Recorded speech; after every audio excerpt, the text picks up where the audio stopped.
If you are an introvert, you've probably heard these lines "Why are you so quiet? You should open up more. Learn to socialize. How will you ever move ahead in life like this?" Slowly, these words start settling in your mind. You begin to wonder if something is wrong with you. But is there really something wrong? Or does the world simply notice loud people more? I'm not going to give you instant motivation today. First, let's understand the truth. Today's world runs on noise. The one who is more visible looks more successful. The one who talks more is considered more confident. But psychology says something different. Being quiet is not a weakness. Introverts speak less. That is true, but speaking less does not mean understanding less. An introvert's brain works differently. They observe first, then think, then speak. An extrovert speaks while thinking. An introvert thinks before speaking. That difference is not small. When a situation appears, a meeting, an argument, a decision, an introvert does not react instantly. They pause, and that pause separates them from the crowd. Research shows that reflective people make fewer impulsive mistakes. Their decisions are not made in emotional heat. That is why introverts are often stable on the inside, even if they appear reserved on the outside. You're boring. Truth or illusion? Many people call introverts boring. Why? Because they do not enjoy small talk. They are not interested in random gossip. They do not enjoy talking just for the sake of talking. But shouldn't words have meaning? An introvert speaks when it matters, when it is meaningful, when it is relevant. That is why when they speak, people listen. A person who talks all the time becomes background noise, but the one who speaks less carries weight. The power of listening. Introverts listen more, and listening is an underrated skill. When you truly listen, you notice body language, you understand tone, you catch the emotion behind the words. That is where emotional intelligence begins. Many extroverts, trying to be friendly, share everything.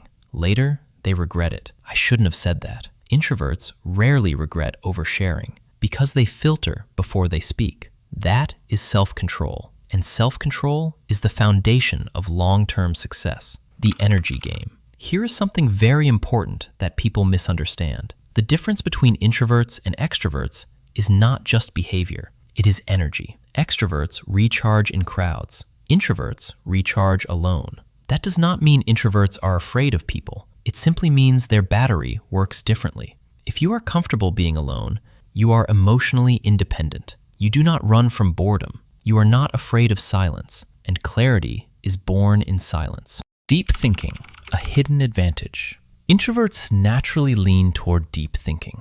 They do not stop at the surface. They ask, why? Why is this happening? Why are people behaving this way? Why did I feel that? Self-awareness begins there. A person who understands themselves understands the world better. Many successful innovators, writers, and scientists were not loud in public, but internally, they were intensely focused. Because creativity does not grow in noise, it grows in solitude. When the mind gets uninterrupted space, original ideas appear. Focus, distance from distraction. Today, the biggest problem is distraction, notifications, endless scrolling, random conversations. The mind never rests. Introverts naturally prefer low stimulation environments. That gives them an advantage. They can concentrate for long periods. The ability to do deep work is rare now. A person who can work for 2 or 3 hours without distraction moves far ahead of the average crowd. This is a silent advantage of being an introvert. Behavior under pressure. When stress appears, some people become loud, some panic. Introverts often process internally. They do not give dramatic reactions instantly. They think before responding. What does that create? Less unnecessary conflict, fewer impulsive decisions, less emotional damage. Staying calm is a leadership trait, and many introverts naturally possess it. Relationships, fewer but deeper.